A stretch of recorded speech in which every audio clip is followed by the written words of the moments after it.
हठिया के सिंधुरा महंग भैले बाबा, चुनरी भैल अनमोल रे।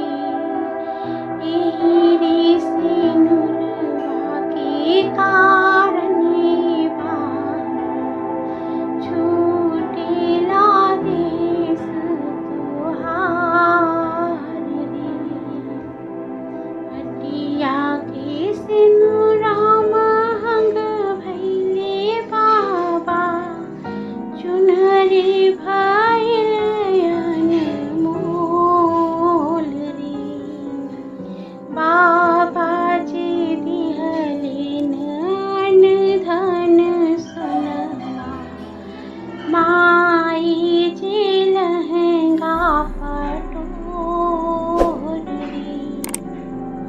भैया जे दिहलेन अतुल के घोड़वा, भाभी जे अमर सुहाग रे।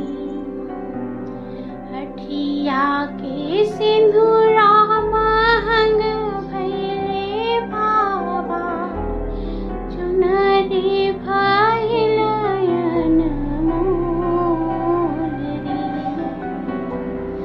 बाबा की सोनवा दसौ दिन चली है, फटी जई है लहंगा पटोर।